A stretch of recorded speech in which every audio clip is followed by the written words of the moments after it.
Capturing the gains from Asia's digital economy will be the next discussion that we'll be having on stage. As they're coming up, I'll just introduce the panelists for this next session. We'll have Stephanie Davis from Google. She's Managing Director of Sales and Operations in Southeast Asia. Fajrin Rasyid, who's the co-founder of Bukalapak, a fascinating Indonesian unicorn and clearly part of the digital story. Lim Teo, Senior Managing Director at Accenture for ASEAN, and they're doing a lot of work, Accenture, around how companies can capture this value. We have Pierre Gaudreault from Pfizer. He's the President for Asia Emerging Markets Region.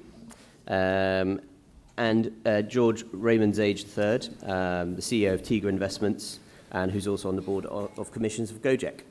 Thanks very much. Thank you all for joining us. Stephanie, I want to start with you and the report that Google did with Temasek. Huge number, 300 billion valuation on the digital economy in Asia, in ASEAN, in 5 years' time. That's an extraordinary number. How did you come to that number? What's the model you used? So the 300 billion by 2025 is based on gross merchandise value, or GMV, that is being traded online. So a transaction is required to do that. And it comes primarily from four categories: e-commerce, ride-hailing, which includes food delivery, online travel, and online media. And this is a bigger number than you anticipated, or the growth has been faster than you anticipated in your earlier reports. Is that right? It is. Back in 2015, there wasn't really any data available that sized the digital economy across Southeast Asia, so we partnered with Temasek to do that. And at the time, we estimated that by 2025, that the digital economy would be 200 billion. 2018, we said 240, and this year in 2019, we said 300 billion. And there are a few factors that are fueling that. In 2015, we said that there were 6 areas that any digital economy needed to develop, and 5 of those 6 have made significant progress in Southeast Asia, and it has really spurred things along even faster than we had imagined. Fajrin, Bukalapak is obviously part of this story. Are they the sorts of growth rates, a tripling in size of the broader digital economy, that you're seeing and you're expecting? Yeah, so I'm familiar with the Google report since 2015, and at the time I was telling Google folks that I guess you guys are underestimating the market. And it was true. I think there are a few reasons that made the market really grow so fast in the last few years and potentially in the next few years as well. One is actually in terms of the mobile penetrations. So when we started Bukalapak in 2010, 90% plus of the transaction happens in desktop, like the desktop version of the website. But now it's the opposite. 90% transaction is actually happening from mobile. And not just as, I guess, the other unicorns as well. And so we sometimes, when we create new features, we're actually only focusing on the mobile first. So that is one. The second is, I think, the rise of the mobile payment or wallet. Like GrabPay, or in Indonesia, OVO and GoPay and Dana and other e-wallet services, which really improves the transaction, because in the past there is this challenge when you're doing e-commerce, especially in an emerging market like Indonesia, is in terms of the payment, there is no seamless transactions, so there is a lot of cancellation rates. So when you check out, but then you need to go to the ATM or offline channels to complete the transaction, and at the time, as a result, some people actually forget or having second thoughts when they made. But using the mobile wallet, when you check out, you immediately pay, right? So there is no cancellation there, and it really helps with the conversion rate. Ray, I want to talk to you both in your capacity as being involved with GO-JEK, but also as an investor. Phenomenal rates of growth. Is that what you're expecting? I think the story has gotten considerably more interesting, not just because of growth in the economies, it's also the type of growth. And if I look at some simple statistics like smartphone penetration in Indonesia was probably 50 million smartphones in 2015. And GO-JEK now has 110 million customers, and their product only works on smartphones. So it tells you a little bit about the transition, and it's one of the main reasons that you've seen a big uplift across the whole digital economy. I think there are also, but if I took Indonesia specifically, and I think you can apply this to a lot of the rest of the region, I think there have been some unseen things like the creation of tower companies that have funded a bunch of the CapEx. I think China has benefited by a lot of government spending across all of the infrastructure needed to make this work. The rest of Asia doesn't really have that. It's all private sector funded for the most part. Yeah. And then some of your clients, mainstream businesses, how do you advise them to pivot to this extraordinary growth potential in the digital economy without undermining their legacy businesses? Yeah, so I think we have a point of view which we call the wise pivot, and of course we have a book that expounds that in detail. But I think it's all about, we think that there are opportunities to grow the core, to transform the core and to grow it. At the same time, to scale the new. And a good example I thought might be more entertaining because we've had all these very serious businesses like banks and payments and regulation, is this company, a comedy club in Spain called Theatre New. And what they've done is, they've got people up on stage telling jokes, and they used to charge by the ticket. And what they've done is they've installed screens in front of every seat, and they charge now by the laugh. Because the sensors now would tell if you're laughing or not, and it's 30 € a laugh. Subject to a cap of 80 laughs per session. Is there a correlation between how much you have to drink before you sit down? Because that has to be built into the risk. Maybe that's new, But the point is that you take the core, which is, entertainment, you bolt on the new to transform how you deliver it. And they've seen, I think, something like 35% increase in audience sizes and something like about €7 per head on the average lift in revenues. So that's all around transforming the core and growing the core. In terms of getting into the new, I think it has everything to do with how digital allows us to completely reimagine the things we do. One example is, this company's been around a long time, but Linden Labs creating Second Life, which is like a SimCity online. And one of the statistics that I heard recently was that last year, about $500 million transacted over Second Life. Either you're buying digital land or you are maybe telling, so maybe that's the new, is to now create a theater where you're now dealing with either mental health problems for which a laugh could be a remedy, and you go on into this completely new AR/VR world to create new businesses. But that's sort of the way to think is to do all three concurrently, because otherwise you don't have the oxygen to invest in scaling the new. And I think that's sort of our point of view. Okay. Pierre, healthcare has been one of the industries that hasn't, in my view, embraced the digital wave. Why is that? And is it the next phase? When I'm listening to panel, I feel like a dinosaur because of my age. But you're right. I mean, data evolution hit everybody: retail, financing, interpersonal relationship, etc. But it's fascinating and perplexing to see how resistant healthcare was and is to that disruption. My view is probably that healthcare is built on data. So for years, so data exists. It's all based on data. In a field like we are, biopharmaceutical, we collect data to clinical program, we analyze data, we use it with regulatory authorities in the world, and the healthcare provider use data to predict better outcome for their patients. So data exists for decades.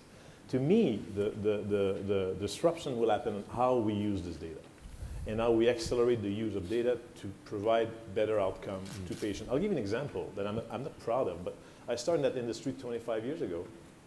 The time of finding an asset that will be in the end of a patient is around 10 years. 25 years later is around 10 years. Yeah. So I think AI technology and machine learning technology will accelerate that life cycle tremendously.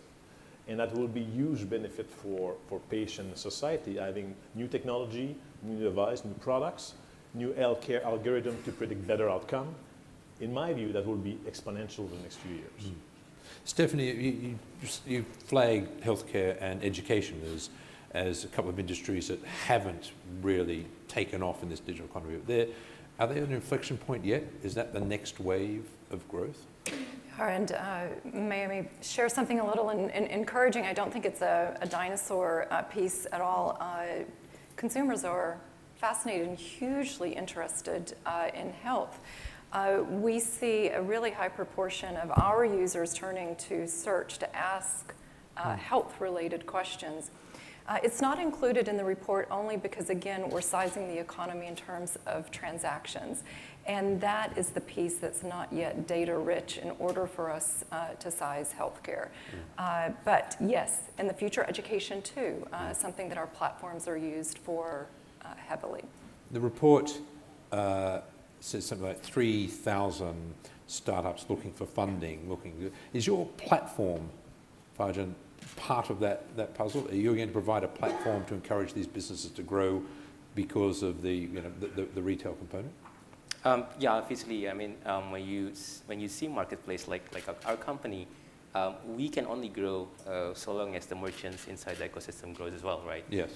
So that is essentially what we are trying to create, the network effect where more buyers attract more merchants and then more merchants attract more buyers. So I guess in the sense of economy in our business, we really want the merchants to grow as well as an ecosystem. So we also look at as well in terms of how do we actually as a platform can help them to grow. And one of them is actually through the funding as well. Although right now we are actually partnering with banks and fintech companies. So we don't essentially fund them using our own balance sheet, but instead cooperate. So if merchants need financing, for example, we will ask permission. Do you want your data to be shared into our financing partners? And then if they're willing to, and then we will essentially give the data or not share the data with our financing partners and then build the so-called risk-based scoring system altogether. Right. And then using the historical data of the merchants, because most of the merchants are actually very, very small merchants, right? Small, medium enterprises. So usually we only have that data as opposed to other traditional data that we can get from big merchants. And then we use the data so that we can able to give financing or to decide the amount of financing that we want to give to them. So you're helping link them with finances and providing data which will make them creditworthy. Yes, and create the risk scoring system together with them. Yeah, right. It's really interesting. What are you looking at? What sectors other than the ones that have highlighted? Are you looking at education? Are you looking at healthcare in terms of investments in tech? I look at all of them because I think they're interesting. But if you asked me what I thought was particularly interesting, that's maybe not well seen, it's kind of I'd call it the e-commerce revolution, which is actually most e-commerce in the United States is not Amazon. It's still big box retail. That's true in China as well. And those retailers that actually want to survive are going to start having to invest a lot in different types of technology to figure out who their customers are, because they actually don't know. In fact, I think if you went into a Walmart store in the United States, probably Amazon knows more about the people in that store. Probably Google knows more about the people in that store than Walmart does. That doesn't work.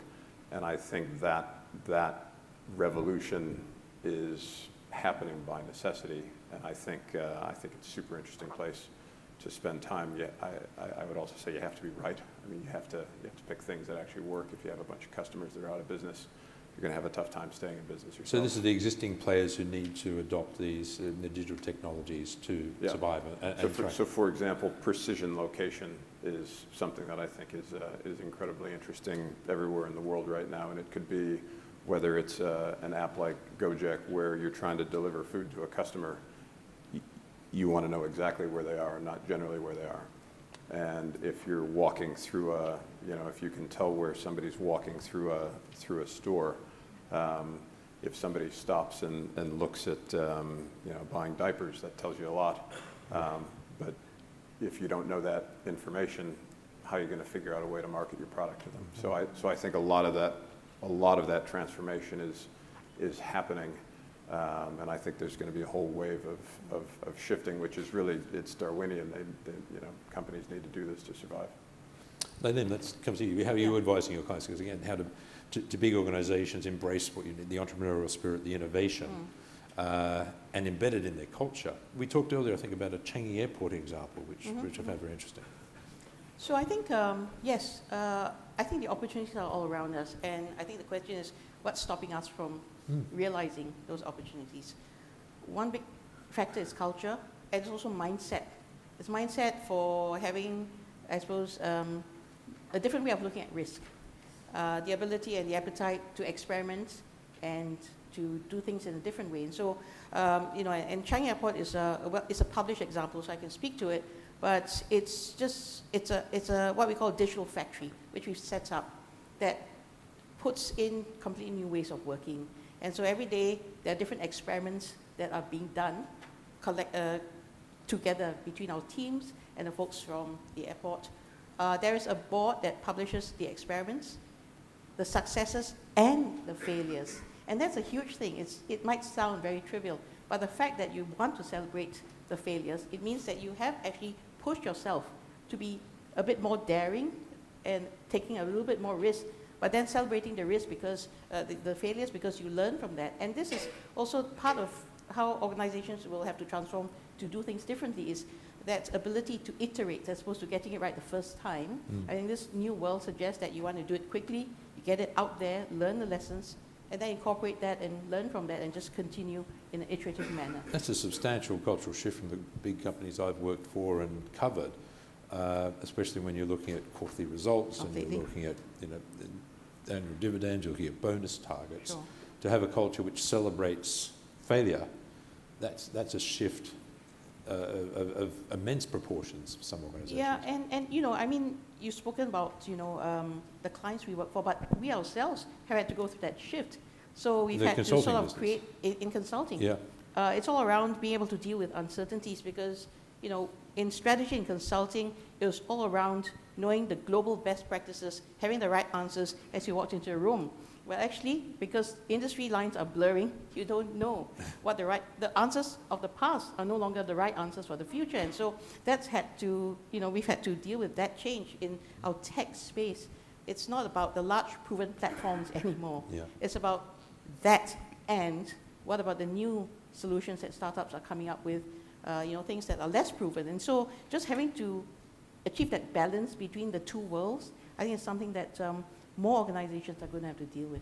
Yeah, how do you deal with it? I mean, do you buy startups, try to integrate them? Do you try to encourage innovation? No, it's a good question. I think to build on Stephanie's point and your point, I think the partnership with large tech company or startup is fundamental for us. A company like Pfizer, we're not intrinsically an expert in digital, but partnering with them is fundamental. So what's the big gap usually from maybe not Google, but other startup company is they don't have the data. So we create a platform that we call, in our case, Pfizer Digital Acceleration, that we put on the cloud tens of millions of data points from Pfizer clinical programs. And we give access to those startup companies in addressing some of our business or unmet medical needs, and they're testing their technology with our own mutual objectives, and we see what's working, what's not working, and how we can find a partner within that. So they have access to a rich set of data, and that's the only way we can move forward. And we see a tremendous traction on this program around the world now. So it's very powerful. You've also got like the partnership with Fitbit, which is a very public one. And it's funny because Fitbit, you saw yesterday, was bought by Google. Yeah. So so BMS and Pfizer. I mean, this is what you see a lot in healthcare. To me, we need to be more fundamental in that. But what you see a lot, those wearable device where we track in this specific case. Atrial fibrillation, that is a risk for stroke. So those type of device have direct link to the healthcare provider, so the healthcare provider can track his at-risk patient, can understand if he's at risk to have a stroke. So these things are very, very powerful. And you see more and more apps, et cetera, et cetera. But I think the most powerful element will be in using big data with the technology players. So when a patient enters into a healthcare provider, he will end up with the best treatment with the best potential outcome. Today, it's a bit random because data is across multiple facets, but having the ability to predict the best potential outcome on a patient healthcare avenue is spectacular, and that's where we're going. This does bring us, though, to a thorny issue which has come up in almost all of our sessions, data and data flows. Exactly. At Google, how do you grapple with that? Data flow. We believe that, I think, first, may I just say, I thought it was said beautifully this morning by both the minister and David when it comes to data flow. In full agreement that the free flow of data, of course, we need it to be trusted. We need companies to take very responsible actions, Google included, of course. smart regulation. But we think that the value in data is in its aggregation, not in silos. Yeah. And we've never set out to have a lot of data. That's not been our mission. Our mission is to solve for user issues on a daily basis around the globe. And that's done better when you are able to look at aggregated data and solving problems. The Indonesia situation is interesting because Indonesia is now thinking about considering data regulation. And as I understand it, there's a push for data nationalism, but there's also a commitment to develop the digital economy. How important is it to you? Do you have a say in framing the regulations to allow open data? Yeah, so first of all, yes, the government is thinking about it in terms of how to regulate the data. And the government has been really open as well in terms of discussing how the ideal situation is going to look like. So we had a lot of discussion with the government on it. But I think the way that we think right now is that we want to classify some data. So there is, they call it the strategic data, and then high-level data and low-level data. So the more strategic the data is, the more restricted you can place the data, let's say in Indonesia only, or if it's low-level data, then you can actually place the data anywhere. Because the more strategic the data is, and then the more secrecy that you have, let's say regarded with the citizen data and things like that. So I guess the thinking is behind that is that there are certain secrecy that we have to adapt more regarding the data. But then we also understand that right now the local data centers or data providers is probably not as robust as the global players. And that's also why I think the government also wants the global players, including Google, for example, to build the data centers in Indonesia as well. And I think they're planning to do so within 1 or 2 years' time. Okay. Right. Do you look at data and data regulation as part of your investment risk? I think it's a super important consideration, and I think if you take, call it two extremes, sort of a European view on data and personal information on one end, and maybe the Chinese view, which is, broadly speaking, people assume that all that information is available to the government, and so it doesn't bother them. It's just an assumed environment. I think if you look at the spectrum of value creation, it's a lot easier to create value in an environment where all of the data is available and you have every opportunity around to use it. I think the complexity somewhere in the middle is if you're obsessed in trying to protect data, some of that is actually, to me, fundamentally unrealistic because you carry around a radio that can send and receive signals. I mean, you've left information, you know, you want, if you don't want people to know about what you're doing, don't take a phone. Yeah. And, you know, I think just back on my comment about precision location as an example, I mean, if I'm sitting in a movie theater, it's unlikely that I'm shopping. Yes. If I'm sitting in a restaurant, most likely I'm eating. And so if you can figure out that, I mean, that's not a secret.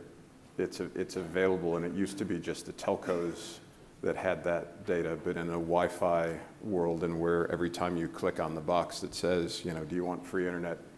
Okay, you know, I don't know if you read the small text, but it says, we're going to grab all that information and we're going to know stuff about you. And so I think in terms of creating value, I think it's easier if people just assume that it's out there and not be that bothered by it. And if you're in a country that's trying to hammer that down consistently, that makes me a bit nervous. I mean, and I can, just a specific example on Indonesia, there was an attempt to try and force everybody to keep their data on shore. Yes, yeah. And I remember this conversation with GO-JEK, and I said, yeah, but we use the cloud for everything. I mean, if we didn't have Amazon Web Services, I mean, our business wouldn't work. And, you know, if you're the Indonesian government, you know, they don't have enough data centers yet to provide a solution. So if you've got a government that's not pragmatic about that, it's a problem as an investor. Yeah, absolutely. And again, this is a problem for big companies. Your clients are grappling with this, are they not? Yeah, I mean, of course, data is important, and it's a big concern. But I think we're all getting better at managing and putting the safeguards around it. I think the one thing that we also focus on is sometimes it's the humans who are the weakest link.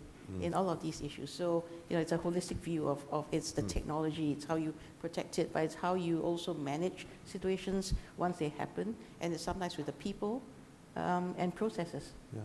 Pierre, for the healthcare industry, free flow of data has got to be probably one of the top issues you're looking at. It is, but I will put a different angle that is outside the business reality of the economic reality. Again, to me, it's a bigger issue from patient outcomes. So there's data around the world on the healthcare infrastructure around the world that exists that could predict better outcome, and whatever you mean by better outcome, quality of life, patient survival, et cetera. And not having access to that aggregation at country X is decremental to a patient. So that, to me, it's more a fundamental issue that we need to put our head around. Okay. We've got time for a couple of questions from the audience. Apologies for not coming to you early, but I was enjoying the conversation. Just put your hand in the air and we'll bring a microphone around to you. I saw a hand over there. Sorry. Yeah, there. Thank you.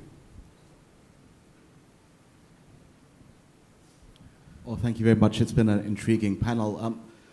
I just want to ask the entire panel if you believe that Indonesian approach of thinking in terms of sort of security levels of strategic data is one way of getting around this sort of very thorny issue of security, of the principle of the free flow of data, and the sort of very real concern that there are sort of security issues and classification issues, and whether that needs to be resolved at a sort of a vertical or sectoral level. So we've had a sort of very big discussion on the financial services.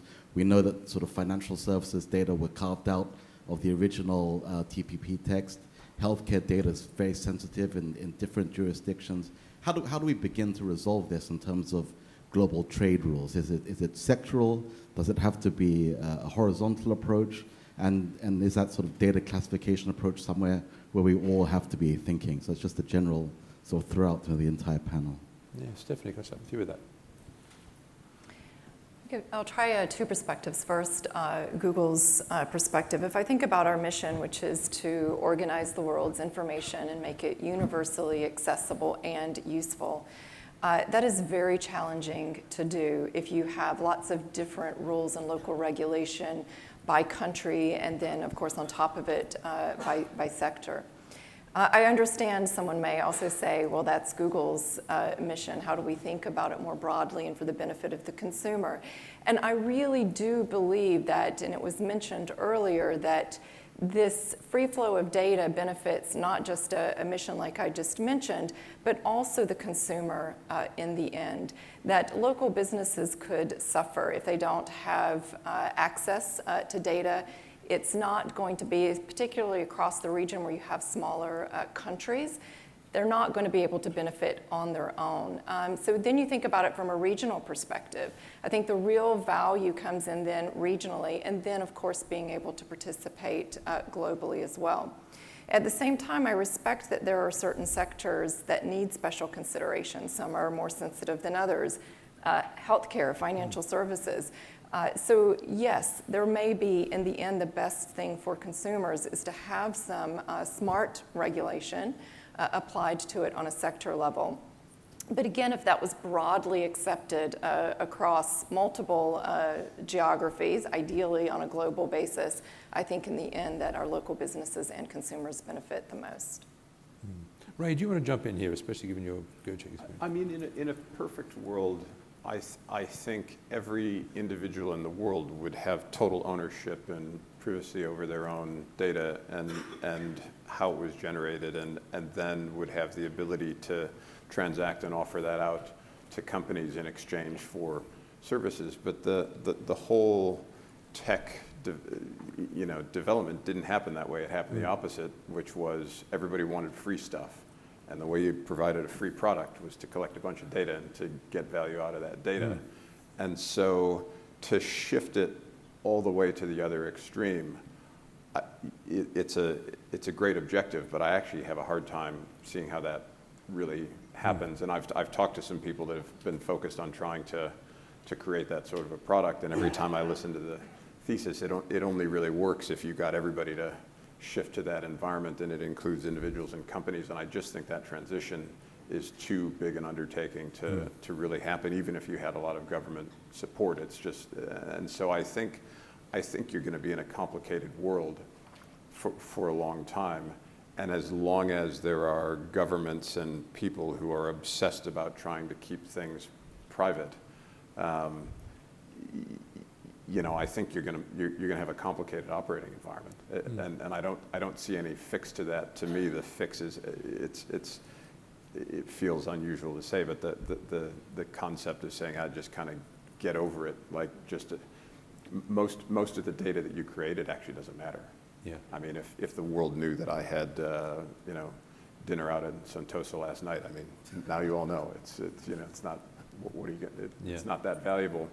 And so I think you're going to have a complicated environment, but the way you create the most value and the most growth is just to shift the world to the way to thinking, okay, this data is actually, it's not a bad thing to give people information about yourself. Their objective is to try and offer you things that make your life better, that provide products that help you live a better life.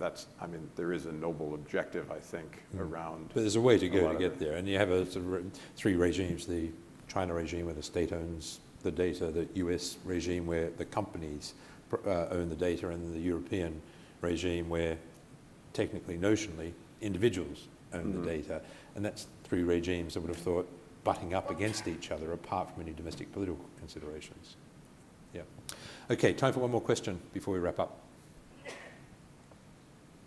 Okay, great. I want this one because it's on talent. And one of the issues raised by the Minister earlier and comes up fairly consistently in our discussions is you want a digital economy to triple in size in a short space of time, requires skills and talent, and there's a dearth of it.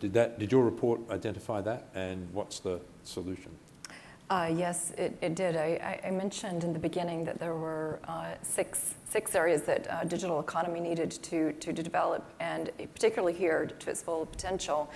We've seen great progress when it comes to funding, $37 billion since 2015. Access, 360 million. Have access now that's 100 million more than just in 2015. There is greater consumer trust when it comes to making transactions online. Logistics was a big challenge a few years ago, and we actually now see enterprises that have developed in this space and are actually thriving, both established companies as well as startups. And then we've all talked about the payment space. Talent is the area that has not made the progress that it needs to. I think a gap has been filled in the past few years through some initiatives that have certainly been valuable. Digital skills trainings for SMEs. A lot of companies, Google included, we have a commitment to train 3 million across Southeast Asia by the end of next year, and we're well on track to do that. We also have some offshoring engineering centers that are being utilized by companies across the region, and we have a bit of diaspora happening across Southeast Asia as well. And I think that has served us quite well in growing the economy to date, but if we're going to get to that 300 billion and beyond, we really need to invest, and it's going to take a lot more than what has been done to date to develop the talent. And it's worth it, not just for the numbers that we talked about here this morning, but about inclusivity across the region. Just two areas, we've talked about SMEs and the importance of allowing our SMEs, training them so that they can compete in this digital economy, but also ensuring that digital access comes to our non-metro areas as well, to reduce that divide in the region. So it's worth it on many fronts, not just for the numbers, but for inclusivity. Is Accenture's clients seeing a problem with recruiting talent, the right skills? Yes, I think the reality is, the issue is, in the past, you'd say skills and security, there'd be one part of the world that would be more well-developed, and then hopefully you hire from there. I think the challenge today is that some skill sets, no matter where you go, not enough of them. And so it's almost how do you train at scale, at speed? Yes. How do you retain the people who you have and win that war for talent? And I do want to maybe make one mention of data is we talk about data all the time, and it's almost always about data out there, customer data. But we've actually done a piece of research this year, which we released at Davos, around what it means to be a responsible business in the context of your employee data. And so increasingly, to be seen as a responsible organization who treats, because we have a lot of data about all our employees, I think all of us do. But just again, when it comes to talent, how we treat employee data as in the same way we would treat customer data, I think those are the things that I think talent out there wants to know. Okay. Look, I'm afraid we're out of time. Thanks, fantastic discussion. And this area, I do wonder, we were talking earlier, whether if we were having this discussion in 12 months' time, we'd be merging the fintech and tech discussions because they'd be one discussion. It is heading in that direction. I'm not sure you would agree with me 12 months' time, but at some point, this is going to be one very interesting conversation. Well, thank you very much for taking part. Very good to have you here. Please join me in thanking my panelists today.